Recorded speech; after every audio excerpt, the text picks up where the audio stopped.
I think the Avs' depth has a finishing problem. One that Artturi Lehkonen will help, but he's not going to solve it all by himself. Avs lose to the Vancouver Canucks 3-1. Alex Newhook! Oh boy. Whoa!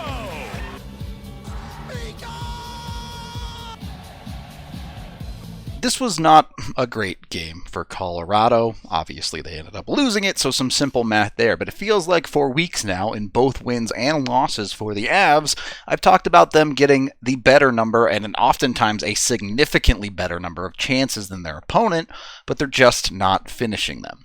And when you look through the past 11 games, all of March so far, their top-end players are finishing most of the time. Maybe not at an unbelievable clip, but certainly at enough of a clip. When you look at their bottom 6 forwards, at 5-on-5, through the last 11 games, they've scored just 2 goals. That's less than 1 goal every 5 games.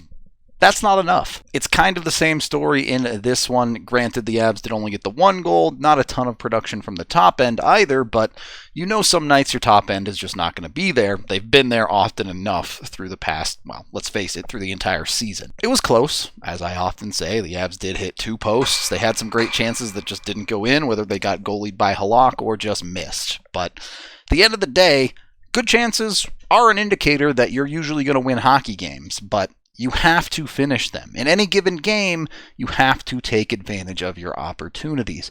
Over a large sample size of games, yes, those scoring chances are going to lead to goals, but one singular game, you got to execute. And the Avs just didn't execute well enough, certainly not at 5-on-5. They played 2 full periods where it felt like they were probably the better team, but ultimately they had nothing to show for it. To consistently win is an entire team effort, not just your top 6 forwards, not just your best 2 defensemen, not just your goaltender. You need every single piece to show up on any given night, and you can get away with some things, but eventually you need to see something. Again, I think Artturi Lehkonen will help the Avs bottom 6, but you're gonna need more out of players like Comfer, even out of players like Newhook of late, have not had the finishing ability that the Avs really need. You're not asking them to score every night. You're probably not even asking them to score every other night. If the Avs bottom 6 is giving you a 1 goal every 3 games or so, that's enough. But 1 goal every 6 games? They need to be better than that. I haven't really talked a ton about this game because there's just not much to say about it. There were no goals scored in the first 2 periods. You get into the third, and then Vancouver is the one to capitalize first. Johnson does a good job going in behind the net and riding Vancouver off the puck here, creating a loose puck at the back where Josh Manson is the first one to it, has clean possession, and he just flubs a clear here. Just gets absolutely nothing on it, and it's very quickly to the middle of the ice for Vancouver, where Besser has an awkward gap with Jack Johnson coming out from behind the net. He's now stuck in no man's land, tries to block the shot, fails, and the puck ends up in the back of the net. You need a better play than that from Josh Manson. Just a fact, and it's one play that you would like better. On the whole, I really thought Josh Manson played a pretty decent game in this one, but those are the types of errors that when you play a 0-0 game through 2 periods, you just cannot afford. I'm stressing again, I think Josh Manson fits in fine with the Avalanche this year and will be a good piece for them, but stuff like that has got to get cleaned up. 2 minutes later, the Avs get burned again, and the game was pretty much over. With 3 forwards deep, EJ makes a poor pinch, creating a 2-on-1 for Vancouver. Matt gets caught a little bit behind the play, and it's Jack Johnson, the only man defending here.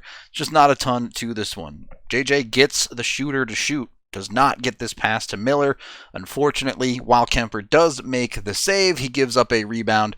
JJ takes himself entirely out of the play here, and McKinnon hasn't quite recovered. So the rebound comes out to Miller, who then wins a positional battle, outmuscles McKinnon enough to find the puck and put it in. Obviously, you want to see the Avs defend better than they did on those 2 goals, but I really don't see a big issue here. Yes, you want to see the Avs play better defensively, but the real problem, I think, lies in the Avs' inability to put a puck in the back of the net in this game. Your defense is never going to play a perfect game. It's just never going to happen. Sometimes your goalie isn't going to bail you out. Not blaming Kemper for either of those goals for the record, but sometimes goalies make great saves.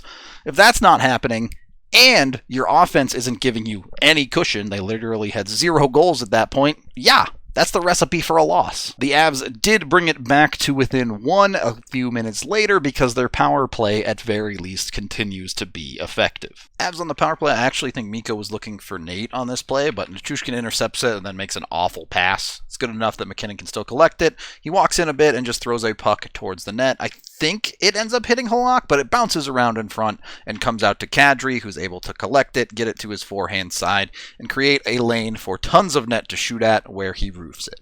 Again, the power play showing success by getting some dirtier goals. Not everything has to be an all-world play, and it seems that the Avs have realized sometimes you just have to find a way to get the puck in the back, and that on the power play would be great if they could figure that out at 5-on-5 right now. The game kind of wound down from there. After the goal, the Avs initially did push pretty hard to try and get back, but it kind of settled in and petered out for the most part in this one. And as I've said a lot, right now, on the whole, these losses don't mean a ton to the Avs. They're running away with the Western Conference, and they still hold a 5-point lead on the President's Trophy as this video is getting made. So the result of this game, whatever, I'm not particularly worried about. What I am worried about is the process that gets them there. And it's kind of a weird balance, right? Because you like the number of chances the Avs are generating. You know that that's a positive, but you really don't like their inability to finish. To get to the final score, the Avs do end up giving up the empty netter, just so we've covered all our bases on the 3-1, and that was pretty much it for this one. The Avs could have won this game if they played better, but we're not going into fantasies where they finished, because they didn't. I have no doubt in their next game, or over the weekend, or over the next 10 games probably, the Avs top line will show back up and continue scoring at the ridiculous pace that they do.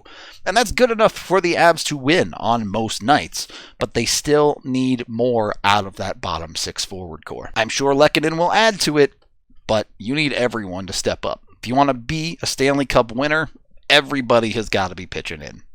That is the end of this game video review. Thank you for watching. Head on over to thednvr.com for all of our coverage.